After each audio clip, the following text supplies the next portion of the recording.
आज हम देखेंगे अपने केमिकल बॉन्डिंग के 50 क्वेश्चन में क्या पूछे गए हैं, उसका आंसर क्या होगा। पूरा हम 50 क्वेश्चन इस वीडियो में बनाने वाले हैं, सॉल्व करने वाले हैं। तो कृपया आप डिस्टर्ब ना हो, आप इस क्वेश्चन को मतलब देखते रहें। आपको भी क्या होगा, केमिकल बॉन्डिंग ईजिली आपका भी रिवाइज हो सकता है। इसमें हम टोटल 50 क्वेश्चन करेंगे। देखते हैं अपना पहला क्वेश्चन क्या है। पहला क्वेश्चन कह रहा है कि which atom will have the negative formally charge in the H3NC। मतलब देखो क्या बोल रहा है, कह रहा है कि जो हमारा कंपाउंड लिया गया है वो लिया गया आपका CH3NC। तो हम जानते हैं कि अगर हम NC का देखते हैं तो N और C के बीच में कितना बॉन्ड होता है, ट्रिपल बॉन्ड होता है। अगर ट्रिपल बॉन्ड होता है तो हम जानते हैं कि किस पे निगेटिव चार्ज जाता है, तो निगेटिव कार्बन पे जाता है। अब देखो अगला क्वेश्चन क्या दे रहा है। अगला क्वेश्चन दे रहा है अपना correct order of the lattice energy. बोल रहा है कि करेक्ट आता है किसका, लैटिक एनर्जी का। तो बोला कि MgO से ज़्यादा CaO होगा कि SRO होगा कि BaO होगा। ये मतलब आपके 4 ऑप्शन दिए गए हैं। तो इसमें से हमने देखा था कि एक चीज़ बताओ, इसका जो आंसर होगा क्या होगा, लैटिक एनर्जी बताना है। तो हम जानते हैं कि लैटिक एनर्जी जानने के लिए पहले तो हमें तो ये जानना होगा, LE याद है ना। लैटिक एनर्जी निकालने का हमें तो कंपाउंड पहले जानना होंगे। तो कंपाउंड क्या किसी चीज़ को सर्टिफाई कर रहा है कोई, तो कोई नहीं कर रहा है। तो इसका ऑप्शन क्या हो जाएगा, 4 हो जाएगा। फिर कह रहा है कि आप एक बार ज़रूर जो मैंने क्लास में पढ़ाया था आप लोगों को, केमिकल बॉन्डिंग के जितने भी मतलब क्लास में हमने लेक्चर लिया हुआ है ऑफलाइन क्लासेस में, तो आप एक बार रिकॉल ज़रूर करिएगा। बिना रिकॉल करे अगर क्वेश्चन छुएंगे या सॉल्व करने की कोशिश करेंगे, मतलब कहने में बिना रिवीजन किए अगर क्वेश्चन को सॉल्व करेंगे तो आपके लिए दिक्कत बढ़ती जाएगी।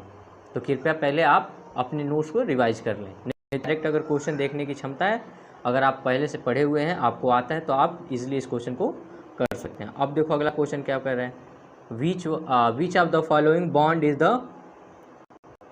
Most ionic. मतलब कह रहे हैं कि बताओ इसमें से 4 ऑप्शन दिए गए हैं, Li के साथ Cl दिया गया है, Al के साथ Cl दिया गया है, कार्बन के साथ Cl दिया गया है और हाइड्रोजन के साथ Cl दिया गया है।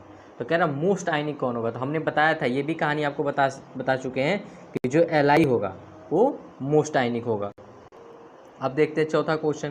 कह रहा है कि नंबर ऑफ आयनिक, देखो क्या पूछ रहा है, कह रहा है कि नंबर ऑफ आयनिक कोवैलेंट और coordinate bond are the present of the NH4 respectively. मतलब कह रहा है कि बताओ कि number of ionic covalent bond कितने होंगे, कोऑर्डिनेट बॉन्ड कितने होंगे, किस में, NH4OH में।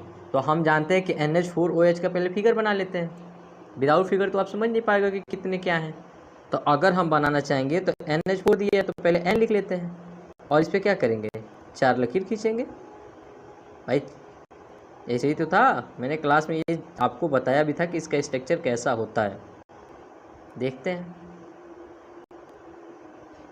फिगर पहले देख लो, फिगर के बाद ही समझ में आएगा कि क्वेश्चन क्या है। और इसको डब्बे में पैक कर लो और फिर आते हैं इधर, इधर भी डब्बे में पैक करो। अब हमारे साथ आता है OH बचा हुआ है, OH को भी लिखते हैं, इसको भी डब्बे में पैक करते हैं। OH का क्या होता है, यहाँ पे O होगा और यहाँ पे माइनस ऐसे OH होता है। हम जानते हैं कि कार्बन पे कितने, 6, सॉरी ऑक्सीजन पे कितने होते हैं, 4 आयनिक लोन पेयर, तो कितने होते हैं, 6 होते हैं। तो हम जानते हैं कि दोनों बॉन्डिंग हुआ होगा तो इस पर क्या होगा, इस पर प्लस चार्ज होगा, इस पर माइनस चार्ज होगा। यही तो होगा, हमने क्लास में बताया था, आपको याद हो तो। तो अगर आप देखेंगे तो कितना हो रहा है, इसमें कह रहा है कि number of ionic covalent bond. तो अब आयनिक चार्ज तो हो गया, आयनिक बॉन्ड तो बन गए। अब आयनिक बॉन्ड में बताओ कि कितने कौन होंगे। तो हमको देखने के लिए क्या मिल रहा है, ये देखो यहाँ पे भी क्या है, एक ही है और यहाँ पे कितने हैं, 1 2 3 4 है, लेकिन सब बने कितने से। तो इसका आंसर जो बनेगा आपका क्या बनेगा, फर्स्ट बनेगा। और देखते हैं अगला क्वेश्चन अपना।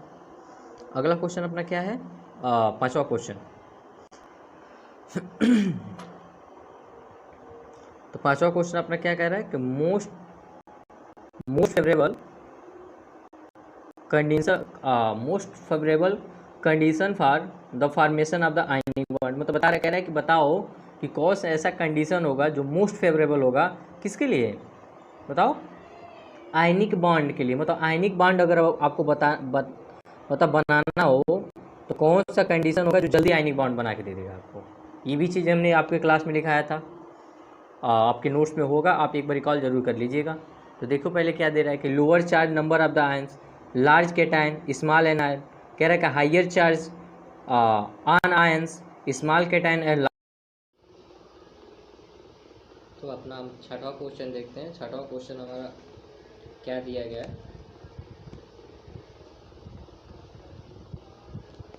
अब अपना देखते हैं छठवां क्वेश्चन। अब आगे वाला छठवां क्वेश्चन हमारा क्या है, दे रहा है कि बोल रहा है कि percentage ionic character is maximum. कह रहा है कि आयनिक करेक्टर मैक्सिमम किसका होगा, तो HF का होता है। आयनिक करेक्टर मैक्सिमम किसका होता है, HF का होता है। अब हम देखते हैं अगला क्वेश्चन अपना।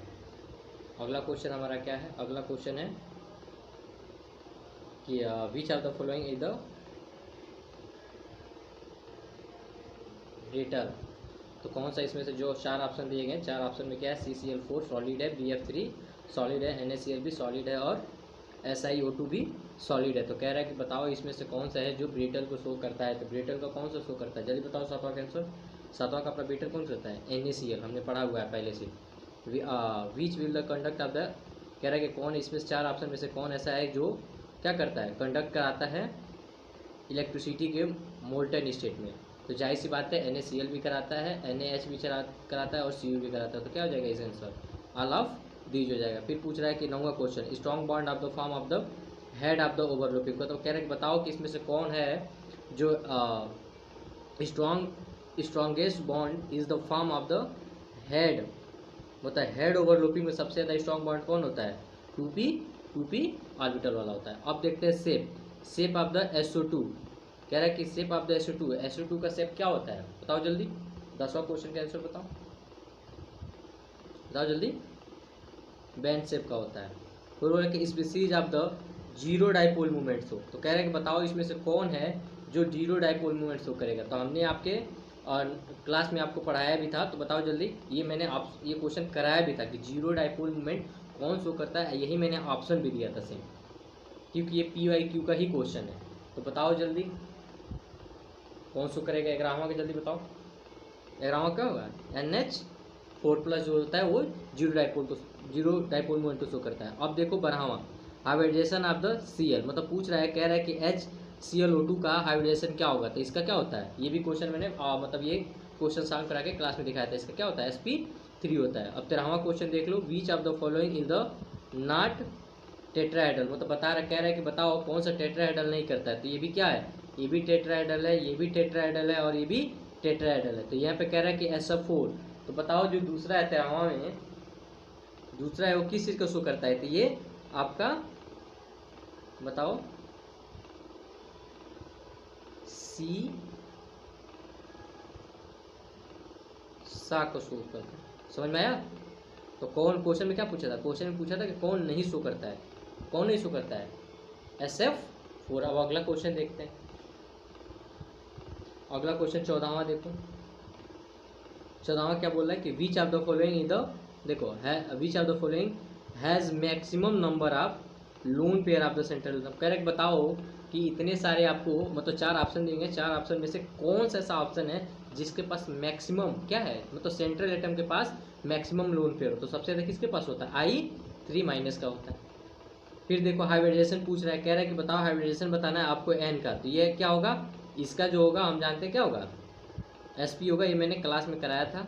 इसका क्या होता है, NH3 का इसका होता है sp2 होता है, और इसका क्या होगा, sp3 होगा। तो इसका आंसर देखो SP, sp2, sp3 का लिखा है। 15वां का आंसर जल्दी बताओ। 15वां का आंसर क्या हो जाएगा, सेकेंड हो जाएगा। अगला क्वेश्चन देखो, अगला क्वेश्चन 16वां, coordination geometry of the hybridization of the B and, मतलब नाइट्रोजन और बताओ क्या है, बोरान का देखना है। कह रहा है कि 1:1 का कम्प्लेक्स होना चाहिए। तो जाहिर सी बात है हम जानते हैं कि जो देखो यहाँ पे क्या है, BF3 है और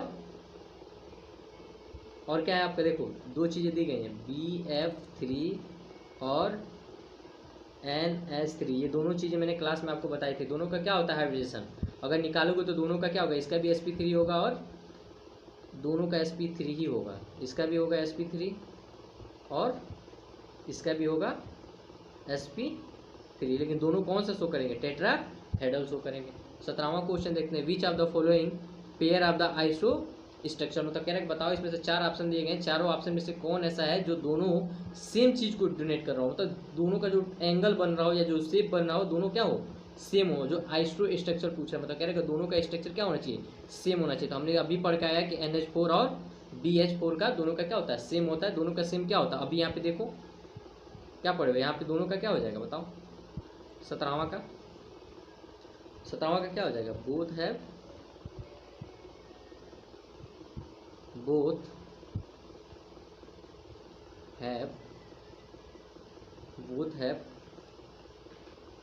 टेट्राहेड्रल,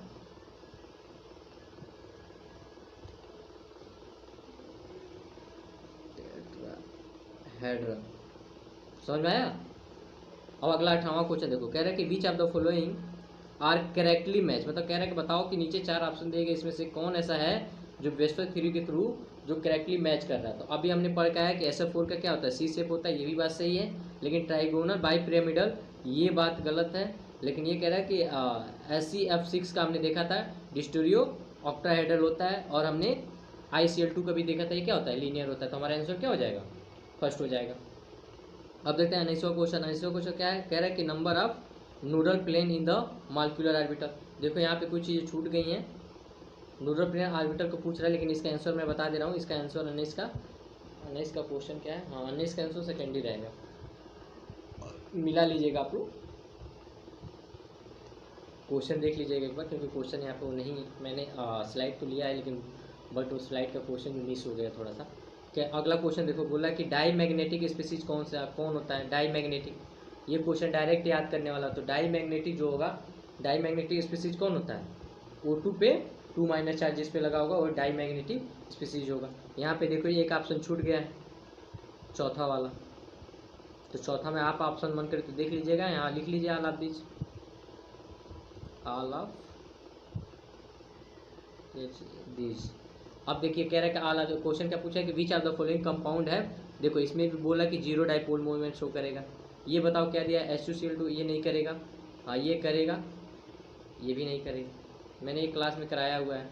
अगला क्वेश्चन पूछ रहा है कि बताओ हाँ in PO4 3 ions charge on the each oxygen atom and PO bond in the order. अब देखो कुछ नहीं है, जाहिर सी बात है, इनका सबका ऑर्डर निकालोगे तो क्या निकल के आएगा, हम जानते हैं कि जब इसका हम चार्ज निकालेंगे, पहले चार्ज पूछा है ना, तो चार्ज निकालोगे तो जब इसका स्ट्रक्चर बनाओगे तो स्ट्रक्चर क्या हो जाएगा, स्ट्रक्चर इसका -3/4, क्योंकि हम जानते हैं नीचे 4 ही रखना होता है, क्योंकि 3 ऑक्सीजन ऐसे होंगे जो कंप्लीट बॉन्ड नहीं बना रहे होंगे।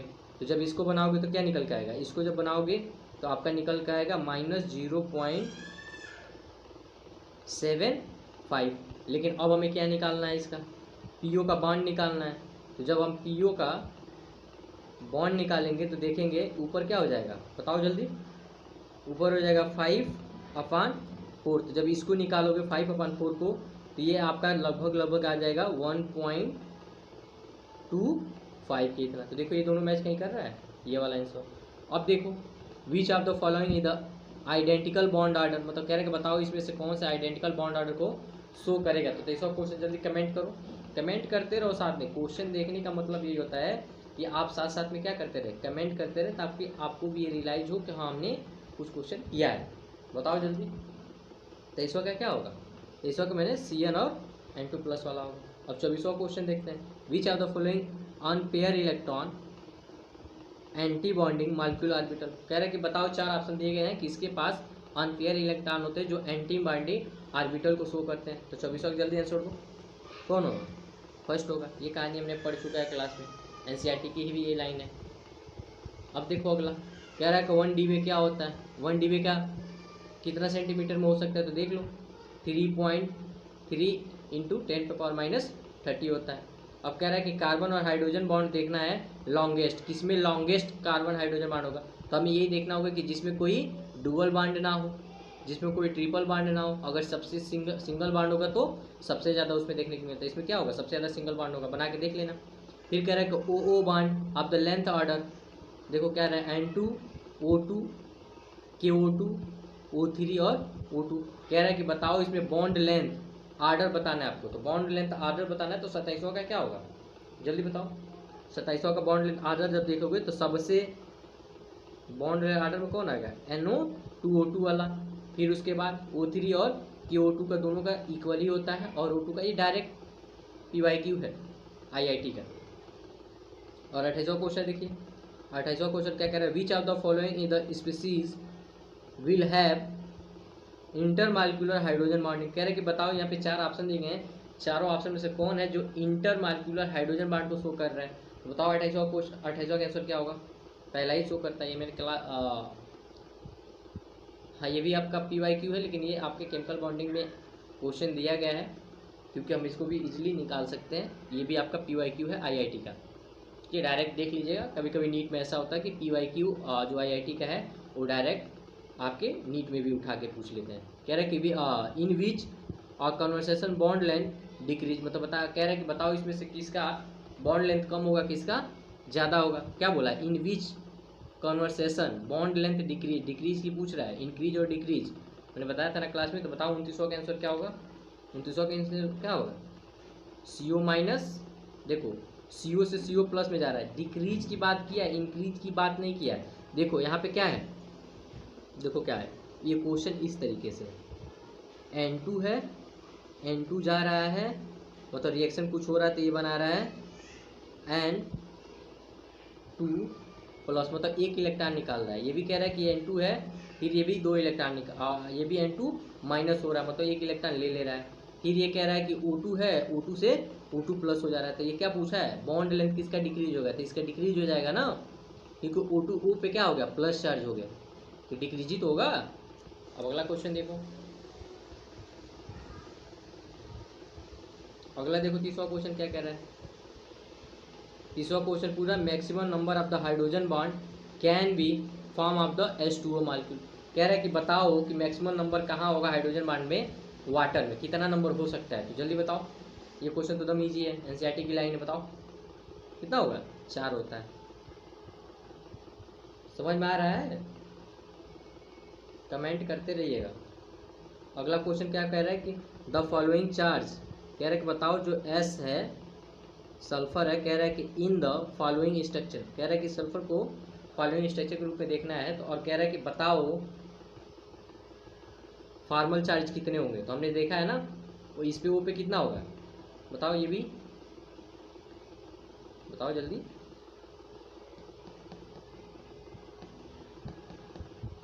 बताओ जल्दी।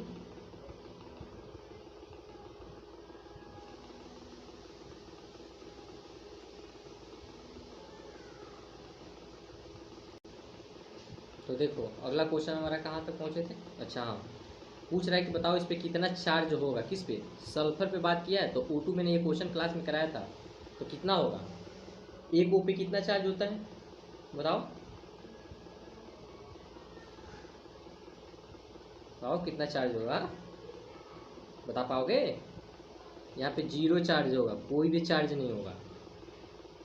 याद रखिएगा ये क्वेश्चन डायरेक्ट नीट में पूछा गया है, इसमें सोचने की ज़रूरत नहीं है, 0 चार्ज होता है। समझ में आया। अगला क्वेश्चन कह रहा है कि magnitude of the lattice enthalpy of a solid increase if, मतलब कह रहे हैं कि बताओ कि magnitude of the lattice enthalpy of a solid increase if, मतलब क्या होगा। कह रहा है कि द आयन आर लार्ज होंगे, कि आयन स्मॉल होंगे, कि आयन आर इक्वल साइज के होंगे, कि charge on the ionic are small होंगे। बताओ जल्दी 32वां का क्या होगा, इसमें स्मॉल साइज का आयन होगा, बड़ा नहीं होता है, क्या है, लैटिक इंथैल्पी है ना। अगला देखो 33वां क्वेश्चन कह रहा है कि which of the following correct order of the bond angle, मतलब कह रहा है कि बताओ बॉन्ड एंगल आपको बताना है, किसका किसका करेक्ट ऑर्डर में बताना है, मतलब एक सीक्वेंस बताना है, किसका कम है किसका ज़्यादा, मतलब सबसे जिसका कम होगा पहले, सबसे जिसका ज़्यादा होगा वो लास्ट में। तो पहला हमारा क्या दिया गया, H2S दिया गया, दूसरा NH3 दिया गया, BF3 गया, और SiH4 दिया गया। तो 33वां का आंसर क्या होगा, बताओ।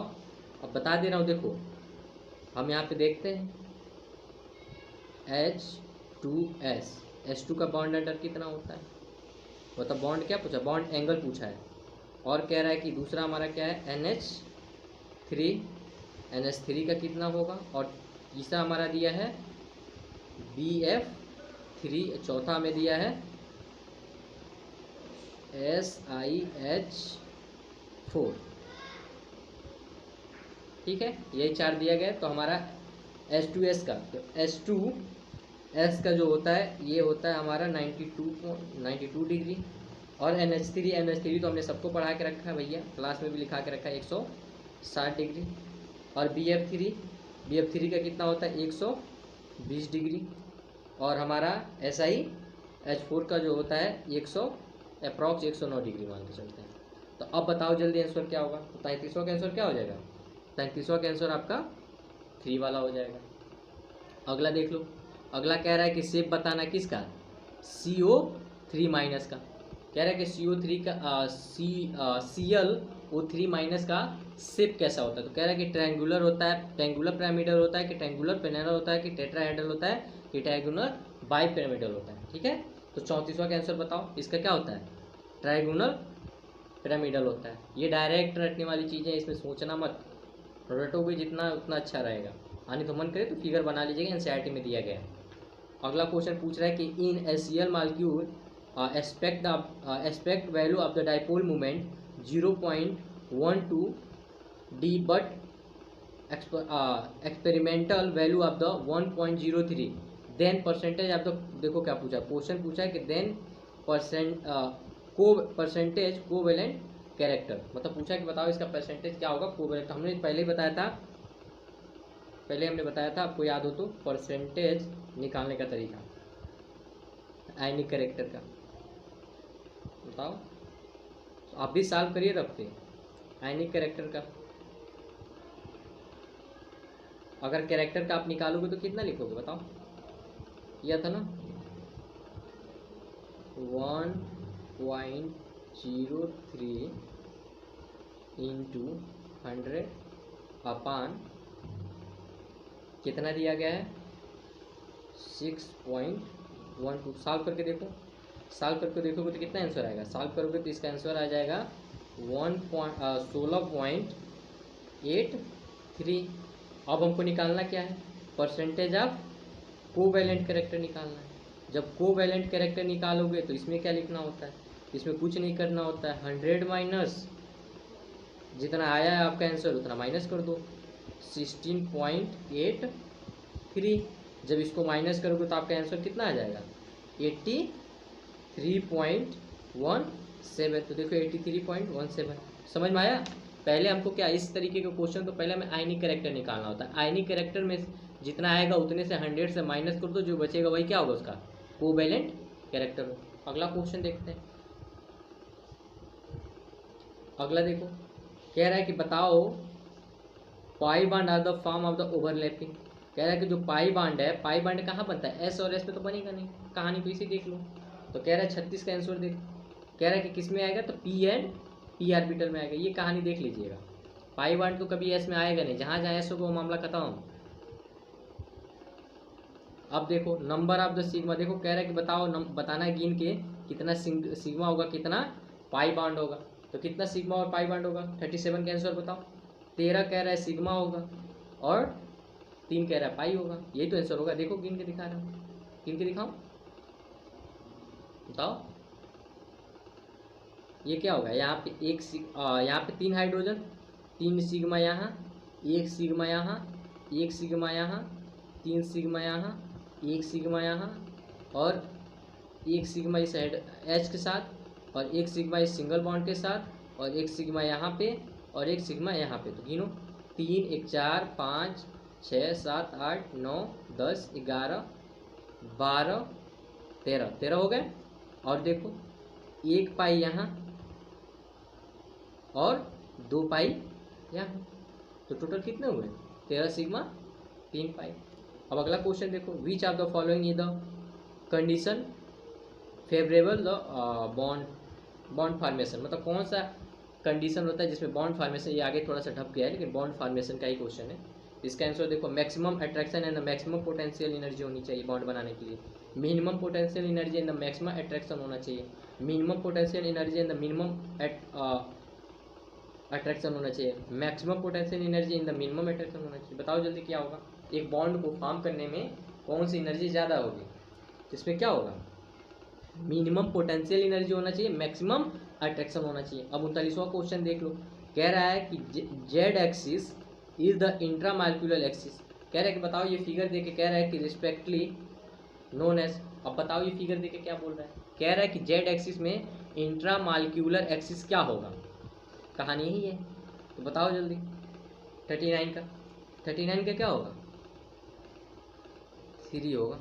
ये मैंने क्वेश्चन कराया था, बस मैंने कराया था लेकिन इस तरीके का नहीं कराया था, लेकिन मैंने ये बताया था कैसे भरा जाता है, पाई टू पी एक्स वाला। ये एनसीईआरटी का क्वेश्चन है, ये थोड़ा सा टफ है, आईआईटी में पूछा गया है, शायद आप में पूछे या ना पूछे, देख लीजिएगा एक बार। अगला क्वेश्चन देखिए, when the two atom orbital two atom linearly combine they form. मतलब कह रहे हैं कि बताओ कि जब दो एटम ऑर्बिट पर, मतलब ऑर्बिटल पे टू एटम के साथ लिनियरली क्या हो जाए, कंबाइन हो जाए, तो क्या फॉर्म करेगा बताओ।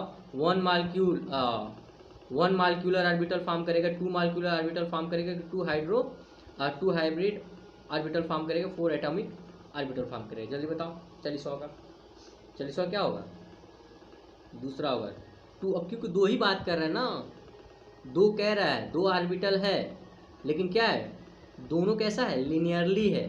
लीनियर में तो दोनों हो सकते हैं, तीसरा कुछ होगा ही नहीं, दोनों लीनियर स्पेस पे है ना, तो दो इसमें मॉलिक्यूलर ऑर्बिटल्स हो सकते हैं। अगला क्वेश्चन देखते हैं, अगला 42वां क्वेश्चन देखो। 42वां क्या कह रहा है, विच ऑफ द फॉलोइंग स्पीसीज और कंटेंट ओनली, मतलब कह रहे हैं कि ओनली क्या है, सिग्मा बॉन्ड। तो आपको कंटेंट बताओ किसमें ओनली सिग्मा बॉन्ड प्रेजेंट हो। 42वां क्वेश्चन बताओ, 42वां क्वेश्चन का क्या होगा आंसर, सेकेंड होगा। अगर मैं देखो फिगर बनाऊँ, क्यों ये सब सिग्मा बॉन्ड शो करेंगे, तो हम जानते हैं कि क्या है, P4 है ना, P को लिखो। अब मैंने बताया था एक ऐसा होगा, एक ऐसा होगा, एक ऐसा होगा और दूसरा ऐसा होगा। और क्या, सब हाइड्रोजन है, ये भी हाइड्रोजन है, ये भी हाइड्रोजन है, ये भी हाइड्रोजन है, यही तो होगा, ये भी हाइड्रोजन हो गया। तो इस पर क्या होगा, बस प्लस चार्ज। तो यही एक एकलौता इसमें स्पीसीज है जो केवल सिग्मा बॉन्ड शो कर रहा है ओनली, और कोई इसमें पाई और पाई देखने के लिए नहीं मिलेगा। अब देखो सब में पाई देखने के मिल जाएगा, क्योंकि यहाँ ओ है, यहाँ भी एक मिल जाएगा, यहाँ भी ओ है, यहाँ भी एक मिल जाएगा, यहाँ एनसी है, देखना एनसी है, तो यहाँ भी पाई बांड देखने के लिए मिलेगा। लेकिन एकलौता ये है जहाँ पे केवल सिग्मा बांड। अब क्वेश्चन क्या पूछा था, ओनली सिग्मा बांड, समझ में आया। अब देखो, which pair of the following has the maximum and minimum ionic characteristic. कह रहा है कि बताओ इसमें से कौन सा ऐसा पेयर है जिसमें मैक्सिमम और मिनिमम आयनिक कैरेक्टर देखने के लिए मिले। ठीक है, देखते हैं, बताओ जल्दी, कमेंट करते रहो। तो कौन सा है, केवल एक ही है, याद रख लीजिएगा। अगला देखते हैं, which of the following species shorted bond length. मतलब कह रहा है कि बताओ इसमें से कौन ऐसा स्पीसीज है जिसका सबसे शॉर्टेस्ट बॉन्ड लेंथ होता है, मतलब उसका बॉन्ड लेंथ लंबा नहीं होता, सबसे छोटा है। मतलब चारों में सबसे छोटा कौन है, तो चारों में सबसे छोटा कौन है, बताओ जल्दी, 44 का N2 है। अब इसमें देखते हैं, the correct order of the dipole movement of the following compound. मतलब बोल रहा है कि बताओ इसमें से कौन करेक्ट आर्डर होगा डाइपोल मूवमेंट्स होगा, मतलब किसके पास सबसे ज़्यादा होगा, किसके पास सबसे कम होगा। तो सबसे कम, सबसे लास्ट में, सबसे ज़्यादा, सबसे पहले। तो बताओ जल्दी, आयनिक क्या बोला, डाइपोल मूवमेंट फॉलोइंग कंपाउंड पूछ रहा है कि करेक्ट आर्डर बताना है आपको डाइपोल मूवमेंट को। बताओ 41वां का क्या होगा, सॉरी 41वां क्वेश्चन है ना,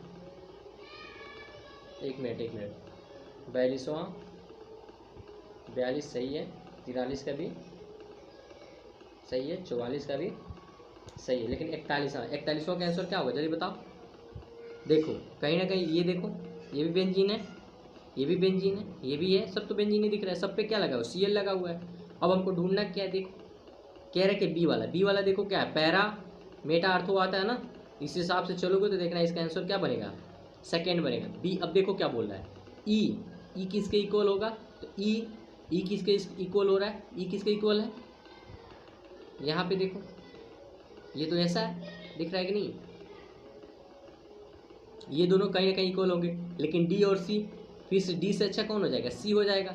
सी किसके इक्वल हो जाएगा, ए के इक्वल हो जाएगा। लेकिन उसमें सबसे बेस्ट कौन हो जाएगा, बी वाला।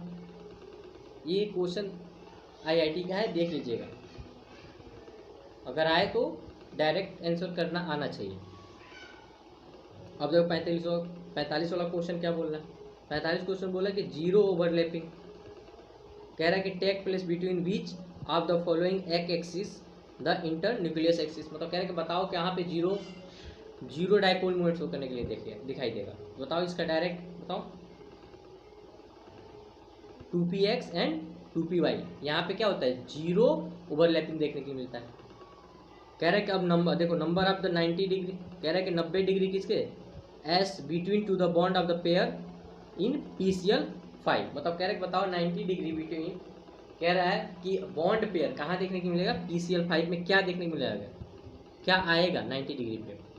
तो ये क्वेश्चन क्या है, 46वां क्वेश्चन का आंसर क्या होगा, 6 होता है। फिर से कह रहा है कि strongest hydrogen bond take place. अब देखो कितना अच्छा, ये भी नीट का ही क्वेश्चन है। बोला कि बताओ कहाँ पे स्ट्रॉन्गेस्ट हाइड्रोजन बॉन्ड देखने के लिए मिलेगा, कौन शो करेगा, HF शो करेगा कि H2O शो करेगा कि NH3 करेगा कि CH3OH वाला करेगा। तो हमको पहले ही से मालूम है कौन करेगा, ये तो ऐसे बदमाश वाला FON, ये कहानी मैंने पहले भी बताया था, FON, इसके साथ जहाँ भी डायरेक्टली जुड़ा क्या दिख जाए H, वहाँ पे क्या होगा, स्ट्रॉन्ग बॉन्ड। कह रहा है कि अब अगला क्वेश्चन देखो, कह रहा है कि select the incorrect statement regarding to the, किसके रिगार्डिंग करना है, कॉनिकल स्ट्रक्चर के रिगार्डिंग बात करना है। कह रहा है कि they have the same position of the nuclei, फिर कह रहा है कि they have the same number of bonding and non bonding pair of electrons. तीसरा बोला है they have the similar energy. चौथा बोला है कि they are real molecular structure. तो बताओ 38वां क्या होगा, 38वां क्या होगा, they are real molecular structure. अब बोल रहा है कि देखो अगला क्वेश्चन 49वां का बोल रहा है, पैरामिडल शेप किस में देखने को मिलेगा, बताओ SO3 में मिलेगा कि CO2 में मिलेगा कि NH3 में मिलेगा कि XeO F4 में देखने को मिलेगा। बताओ पैरामिडल शेप कहाँ देखने को मिलेगा, ये मैंने ट्रिक से भी बताया था, ऐसे भी पूछ रहा, बताओ जल्दी, NH3 का ही था। अब देखो molecules in which all bond angle of the equal, कह रहे कि बताओ कि किसमें सारे बॉन्ड इक्वल होंगे। तो XeF4 में होगा कि BF3 में होगा कि CCl4 में होगा कि ऑल ऑफ दीज होगा, जल्दी बताओ। सब में इक्वल होंगे, कोई भी दिक्कत नहीं। ये हो गया आपका 50 क्वेश्चन केमिकल बॉन्डिंग के कंप्लीट। अब हम आगे अगला मेरा जो लेक्चर आएगा उसमें मैंने सोचा है कि आपको बायोलॉजिकल क्लासिफिकेशन के PYQ सॉल्व करा दूँ।